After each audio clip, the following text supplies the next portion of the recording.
Hello दोस्तों, आप सबका स्वागत है मेरे चैनल पे। आज मैं ड्रैगन बॉल हकाई का चैप्टर 28 कंटिन्यू करने जा रहा हूँ। ये है ड्रैगन बॉल हकाई का चैप्टर 28 पार्ट 2।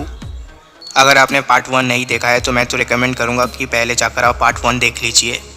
तो चलिए ज़्यादा देर ना करते हुए वीडियो को स्टार्ट करते हैं। लास्ट वीडियो के एंड में हमने देखा था कि हमारे हीरो गोकू ने एक क्वेश्चन पूछा था पाइकॉन से, एंड आज के वीडियो में पाइकॉन उस क्वेश्चन का आंसर देने वाला है। तो मांगा की शुरुआती पेजेस में हम पाइकॉन को देखते हैं। पाइकॉन गोकू से बोलता है कि जब किसी का सोल किसी के बॉडी के ऊपर कब्जा करता है तब वो सोल कब्जा की हुई बॉडी को पूरी तरीके से कंट्रोल नहीं कर पाता एंड पूरी तरीके से उस न्यू बॉडी के अंदर नहीं ढल पाता। उसको उस बॉडी को अडॉप्ट करने में थोड़ा टाइम लगता है, और ऐसा इसलिए होता है क्योंकि एक सोल ने अगर किसी के बॉडी के ऊपर कब्जा किया है तो उसे उस कब्जा की हुई बॉडी के साथ पूरी तरीके से मिलने में थोड़ा टाइम लगता है, और साथ ही में उस कब्जा की हुई बॉडी का ओरिजिनल सोल भी इसे होने से रोकने की कोशिश करता है। इसके वजह से इस प्रोसेस में थोड़ा सा टाइम लग जाता है, और जब तक बॉडी एंड सोल पूरी तरीके से मिल नहीं जाते तब तक ये न्यू सोल उस बॉडी को पूरी तरीके से कब्जा नहीं कर पाएगा, एंड ना ही वो उस बॉडी की पूरी तरीके से पावर का इस्तेमाल कर पाएगा। एंड इसके बाद पाइकॉन बोलता है कि शायद इसी वजह से सेलेस्टियल मेज ने तुरंत ही गॉड्स के ऊपर हमला नहीं किया। वो लोगों ने बॉडी के ऊपर कब्जा करने के कुछ टाइम बाद गॉड्स के ऊपर हमला करना स्टार्ट किया, क्योंकि जब उन्होंने किसी के बॉडी के ऊपर कब्जा किया तो उनकी न्यू बॉडीज़ बिल्कुल ही कमज़ोर थी, एंड वो उस बॉडी का पूरा पोटेंशियल का यूज़ नहीं कर पा रहे थे शुरू में, एंड शायद इसीलिए वो हाई लेवल गॉड्स का मुकाबला नहीं कर सकते थे। एंड क्योंकि लिए वो अभी तक उस बॉडी को पूरी तरीके से कंट्रोल नहीं कर पाए हैं एंड उन बॉडीज़ के पूरे पावर का इस्तेमाल नहीं कर पाए हैं, तो इसीलिए वो लोगों ने 6 मंथ का टाइम दिया है फाइनल बैटल के लिए, जैसा कि ओरुसु ने सन गोकू को बताया। अभी बीरस बोलता है कि आखिर रेजिस्टेंस करने का मतलब क्या है? क्या तुम्हारा मतलब ये है कि मास्टर टेरॉन के बॉडी के अंदर अभी भी मास्टर टेरॉन कहीं ना कहीं जिंदा है एंड कहीं ना कहीं उनका सोल ही सेलेस्टियल मेज के सोल को कब्जा करने नहीं दे रहा है पूरी तरीके से बॉडी के ऊपर? एंड पाइकॉन बोलता है कि जिंदा है ऐसा हम नहीं कह सकते, पर एक तरीके से हम ये कह सकते हैं कि तुमने जो बोला वो बिल्कुल सही है। एंड पाइकॉन बोलता है कि सोल बॉडी यूनियन बहुत ही ज़्यादा खतरनाक है, और इसे इस कोटारा ईयरिंग्स की मदद से करना तो और भी ज़्यादा डेंजरस है, क्योंकि अगर ये प्रोसेस फेल हो जाता है तो जो सोल उस बॉडी के अंदर कब्जा करने की कोशिश कर रहा है वो पूरी तरीके से एग्जिस्टेंस से बाहर हो जाएगा एंड हमेशा के लिए वो लॉस हो जाएगा। एंड इस तरीके की चीज़ें होती है तब कब्जा की हुई बॉडी के सोल का स्पिरिट बहुत ही ज़्यादा हो, तब वो उस सोल के काबू में नहीं आता जो उसको कब्जा करने की कोशिश कर रहा है। और सोल बॉडी यूनियन करने के 2 तरीके होते हैं। एक तरीका तो ये है कि जो सोल उस बॉडी के ऊपर कब्जा कर रहा है वो उसे अपने बॉडी के ऊपर कब्जा करने दे, एंड जो कि तुम देख सकते हो कि इस केस में ये चीज़ का होना पॉसिबल नहीं है। और दूसरा तरीका ये है कि जो सोल कब्जा करने की कोशिश कर रहा है बॉडी के ऊपर, वो सोल एक्चुअल बॉडी के सोल के स्पिरिट को पूरी तरीके से ख़त्म कर दे, ताकि वो सोल उसे रोक ही ना पाए। और ये केस सबसे ज़्यादा खतरनाक होता है, क्योंकि इस केस में होता ये है कि बॉडी की ओरिजिनल सोल असल में पूरी तरीके से डेथ के बहुत ही ज़्यादा नज़दीक पहुँच जाती है। और इस तरीके से होता ये है कि जिसके बॉडी के ऊपर कब्जा किया जा रहा है उसका सोल इतना ज़्यादा कमज़ोर हो जाता है कि वो दूसरे सोल को रोक ही नहीं पाता। मेरी बातों से आपको ये तो ज़रूर समझ में आ गया होगा कि सेलेस्टियल गार्डियंस अभी ऑलमोस्ट डेथ के बहुत ही ज़्यादा नज़दीक है, और सेलेस्टियल मेज कामयाब हो गए सेलेस्टियल गार्डियन के बॉडी के ऊपर कब्जा करने में। ये सुनकर हम देखते हैं कि बीरस को काफ़ी ज़्यादा गुस्सा आ रहा होता है, एंड बीरस बोलता है कि उस केस में क्या होगा जब सेलेस्टियल मेज सेलेस्टियल गार्डियन के बॉडी से बाहर हो जाएंगे। क्या सेलेस्टियल मेज के सेलेस्टियल गार्डियन के बॉडी से बाहर आने के बावजूद सेलेस्टियल गार्डियन जिंदा रहेंगे? पाइकॉन बोलता है कि इस पॉइंट में सेलेस्टियल गार्डियंस की पावर बहुत ही ज़्यादा कम हो जाएगी, उनके सोल की भी पावर बहुत ज़्यादा कम हो जाएगी एंड साथ ही में उनकी बॉडी की भी। इस वक्त उनकी लाइफ को सेलेस्टियल मेज के प्रेजेंस ने ही जिंदा रखा है। एक बारी सेलेस्टियल मेज अगर उनकी बॉडी से बाहर आ जाते हैं तो वो तुरंत ही मारे जाएंगे। तभी हम देखते हैं कि लीक्योर एकदम से पाइकॉन से बोलता है कि पाइकॉन, हमने पास्ट में क्या हुआ इसके बारे में बहुत ज़्यादा बातें कर ली है, मुझे लगता है कि हमें फ्यूचर के बारे में सोचना चाहिए। हमें इस वक्त ये सोचना चाहिए कि हम आखिर मेज को कैसे रोकेंगे और आने वाले 6 महीनों में क्या होने वाला है। एंड बीरस बोलते हैं कि ये तो बहुत ही ज़्यादा बेकार सिचुएशन है, बेचारे गार्डियंस।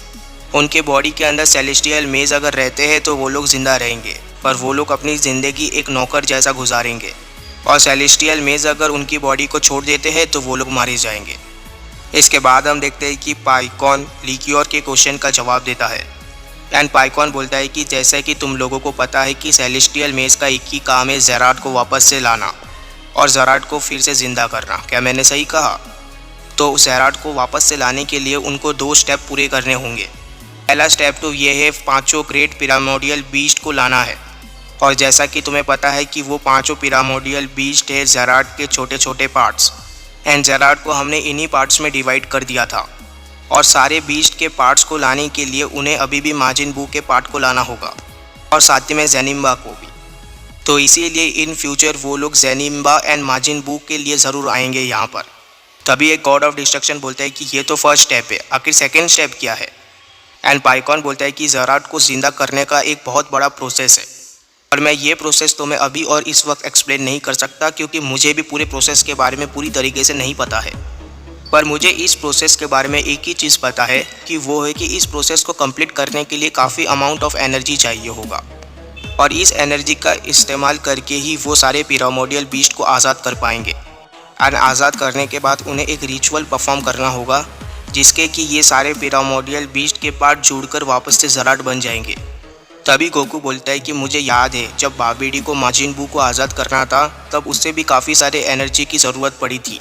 एंड पाइकॉन बोलता है कि माजिन बू, हाँ वही माजिन बू जिसे यूनिवर्स 7 के अर्थ से रिलीज़ किया गया था ना, उस माजिन बू के अंदर तो बहुत ही छोटी सी पावर थी अगर हम कंपेयर करें असली माजिन बू के टोटल पावर से।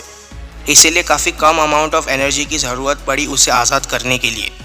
और मुझे ऐसा लगता है कि जो ककून के अंदर माजिन बू था वो एक तरीके का कॉपी था एंड वो एक तरीके का वर्जन था ओरिजिनल माजिन बू का। और अगर तुम ये सोच रहे हो कि अर्थ वाले माजिन बू को बहुत सारे एनर्जी की ज़रूरत पड़ी थी आज़ाद करने के लिए, तो यहाँ पर शायद 1000 टाइम्स ज़्यादा एनर्जी की ज़रूरत पड़ेगी इस वाले माजिन बू को आज़ाद करने के लिए, क्योंकि ये वाला माजिन बू ओरिजिनल है एंड इसके अंदर तुम्हारे वाले माजिन बू से ज़्यादा ताकत है, बहुत ज़्यादा ताकत। और यही चीज़ें सभी पिरामिडियल बीस्ट के लिए मैं कह सकता हूँ। उनके भी सील को तोड़ने के लिए एंड उन्हें भी आज़ाद करने के लिए बहुत ज़्यादा अमाउंट ऑफ एनर्जी की ज़रूरत पड़ेगी। तभी एक गॉड ऑफ डिस्ट्रक्शन बोलता है कि आखिर वो लोग इतनी एनर्जी कैसे लाएंगे, आखिर वो इतनी एनर्जी कहाँ से जमा करेंगे। तभी गोकू बोलता है कि अर्थ में बाबीडी ने इस तरीके का चीज़ बैटल से किया था। वो अपने एक वॉरियर के साथ किसी को भी लड़ा था एंड उस लड़ाई से वो सारी एनर्जी को इकट्ठा करता। एंड इसके बाद गोकू को वो फाइट याद आ रहा होता है जो उसने वेजिटा के साथ किया था, या फिर आप ये भी कह सकते हो माजिन वेजिटा के साथ। एंड पाइकॉन बोलता है कि बिल्कुल तुमने सही कहा है गोकू, यहाँ पर भी ऐसा ही होने वाला है, सेलेस्टियल मेज भी ऐसा ही करने वाले हैं, बस ये चीज़ एक मल्टीवर्सल लेवल पे होगी। दोस्तों इसका मतलब आप जो समझ रहे हो वही है।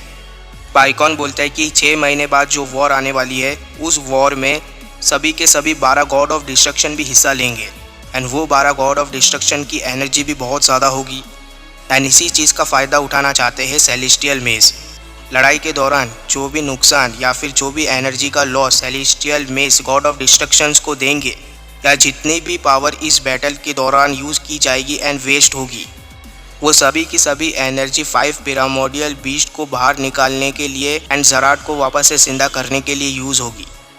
एंड गोकू बोलता है कि अच्छा तो इसीलिए वो लोग ये चाहते थे कि हम और भी ज़्यादा पावरफुल बन जाए ताकि वो हमारी ज़्यादा से ज़्यादा एनर्जी को कलेक्ट कर सके एंड जेराट को ज़िंदा कर सके। यूनिवर्स 2 की गॉड ऑफ डिस्ट्रक्शन बोलती है कि ये तो काफ़ी ज़्यादा कॉम्प्लिकेटेड सिचुएशन है एंड यूनिवर्स 2 की गॉड ऑफ डिस्ट्रक्शन बोलती है कि अगर हम गॉड्स एंड हमारे मॉर्टल्स और भी ताकतवर बन जाए इस आने वाले वॉर के लिए तो फिर भी हम इनके प्लान का हिस्सा बन जाएंगे और अगर हम ऐसा नहीं कर पाते हैं तो हम हार जाएंगे। एंड बीरस बोलता है कि यूनिवर्स 2 की गॉड ऑफ डिस्ट्रक्शन का बात सुनते तो यही लग रहा है कि हम लोग चाहे कुछ भी करें हम लोग अंत में हारने ही वाले हैं। हम देखते हैं कि बीरस बहुत ही ज़्यादा चिढ़ जाता है एंड बीरस बोलता है कि ये सिचुएशन मुझे काफ़ी ज़्यादा गुस्सा दिला रहा है। हम देखते हैं कि लिक्योर को भी काफ़ी ज़्यादा गुस्सा आ रहा होता है एंड लिक्योर बोलता है कि इन बेवकूफ़ों को बहुत ही जल्द पता चलेगा कि गॉड ऑफ डिस्ट्रक्शन से टक्कर लेने का अंजाम क्या होता है। इसके बाद बेलमोट बोलता है कि तो ठीक है, हमें ऑलरेडी पता चल चुका है कि सेलेस्टियल मेज क्या करने वाले हैं, तो आखिर हम क्या करने वाले हैं।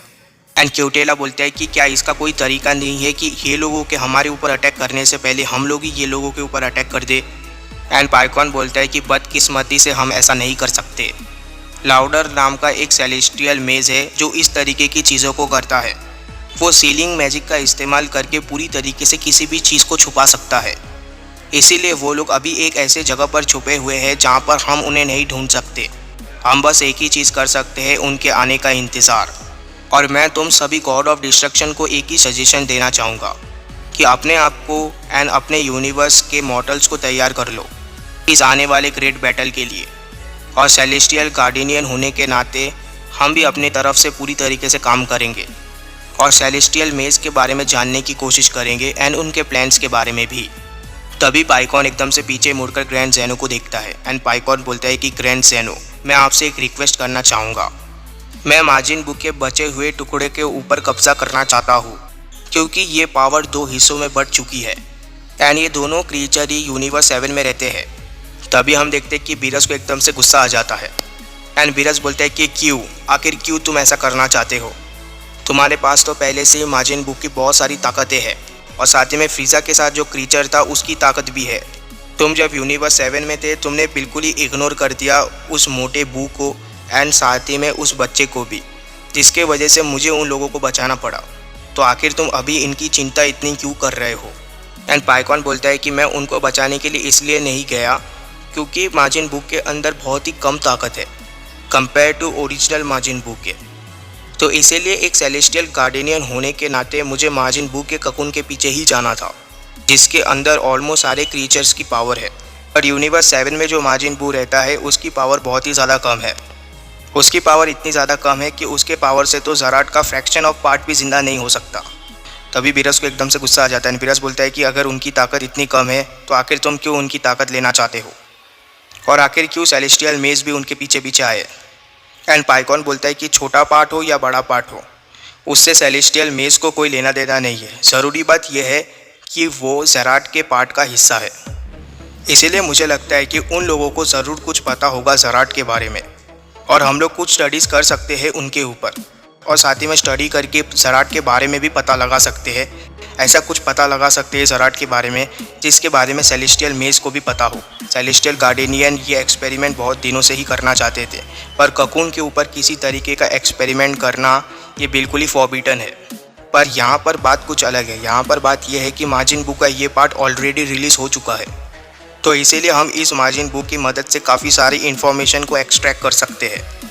और क्योंकि ये पार्ट्स एक मॉडल के हैं तो हम इन पार्ट्स के साथ कुछ भी कर सकते हैं और अभी करेंट सिचुएशन को देखते हुए ये हमारे लिए एक अच्छा अपॉर्चुनिटी होगा। एंड बीरस बोलता है कि तुम्हें क्या लगता है कि मैं तुम जैसे के ऊपर विश्वास करूँगा, वो भी वो सब के बाद? पर हम देखते हैं कि ज़ेनो परमिशन दे देते हैं एंड ज़ेनो बोलते हैं कि हाँ तुम ऐसा कर सकते हो, तुम उन दोनों को अपने साथ रख सकते हो। एंड बीरस बोलता है कि क्या? एंड ज़ेनो बोलते हैं कि मिस्टर पाइकॉन को पता है कि वो क्या कर रहे हैं, इसलिए मुझे लगता है कि वो जो कर रहे हैं उन्हें वो काम करने देना चाहिए। तभी हम देखते हैं कि बीरस इस बात को मान लेता है एंड पाइकॉन बोलता है कि आपका शुक्रिया ग्रैंड ज़ेनो, अब मेरी आपसे एक फ़ाइनल रिक्वेस्ट है। पाइकॉन बोलता है कि यूनिवर्स 7 में 2 ऐसे स्पेसिफिक मॉडल है जो हमारे साथ शामिल होना चाहते हैं। मुझे लगता है कि इस बारे में मैं आपको प्राइवेट में ही बताऊंगा और आपको पर्सनली बताना ही ये चीज़ अच्छा होगा। एंड पाइकॉन बोलता है कि ये दोनों ही सबसे ज़्यादा खुश होंगे जब ये लोग सेलेस्टियल मेज के खिलाफ जीत जाएंगे। एंड गोकू बोलता है कि आखिर यूनिवर्स 7 के ये कौन से 2 मॉडल है, क्या मैं इन दोनों को जानता हूँ? तभी इसके नेक्स्ट पेजेस में हम गोहान एंड पिकोलो को देखते हैं। हम देखते हैं कि गोहान एंड पिकोलो फिर से तैयार हो जाते हैं ट्रेनिंग करने के लिए। एंड पिकोलो बोलता है कि तैयार हो जाओ गोहान। इसके बाद हम देखते हैं कि गोहान अपना चश्मा उतारता है एंड गोहान बोलता है कि ठीक है। एंड इसी के साथ ये चैप्टर ख़त्म हो जाता है। इसके बाद क्या हुआ ये हम जानेंगे इसके नेक्स्ट चैप्टर में। तब तक के लिए चैनल को सब्सक्राइब कर देना, वीडियो को लाइक कर देना। Good bye, take care, thank you.